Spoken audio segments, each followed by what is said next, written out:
আমার ভাবতে খুব খারাপ লাগে যে আমরা মানুষ এই ইন্টারনেটের দুনিয়ায় সবাই ভাইরাল হতে ব্যস্ত।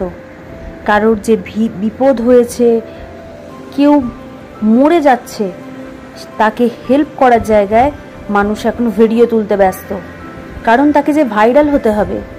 যারা ওখানে থেকে থেকে এই ভিডিওগুলো তুলেছে, যে কি পরিস্থিতি ওখানে তৈরি হয়েছে, সাংবাদিকদের কথা তো বাদই দিলাম, কিছু মানুষও দেখলাম ওখানে ভিডিও করে করে মানে ভাইরাল হওয়ার চেষ্টা করেছে।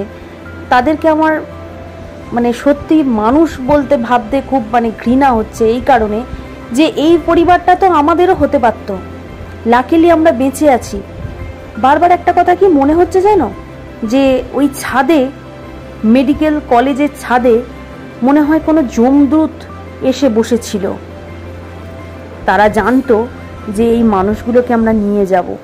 কত কত মানুষের প্রাণ গেছে, আমার তো দেখেই বুক কেঁপে উঠছে।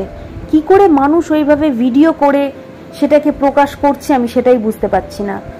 তোমরা হয়তো বলবে তুমি কি করছো।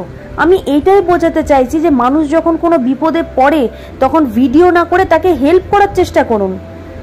ভিডিও করে কি হবে, আপনি জোর ভাইরাল হবেন, একটা মানুষ বাঁচবে, একটা মানুষ বেঁচে থাকবে। কিসের আমরা মানুষ যদি একটা মানুষকে হেল্পই করতে না পারি? জানি না এই ইন্টারনেট থেকে থেকে মানুষকে কতটা আরো নিচে নামাবে। তবে হ্যাঁ, সেম অন ইউ, এটা উচিত না, এটা ভুল। প্রত্যেকটা মানুষের নিজেকে শোধরানো উচিত এটা ভেবে যে আজ যদি আমার ফ্যামিলি ওই প্লেনে থাকতো, কেউ যদি ভিডিও করত, আমার কীরকম বুকে যন্ত্রণা হতো বা কিভাবে আমার বুকটা ফাটতো। যাই হোক, যেটা ঘটেছে তার জন্য আমরা প্রত্যেককে মর্মাহত। দ্বিতীয়বার যাতে এইরকম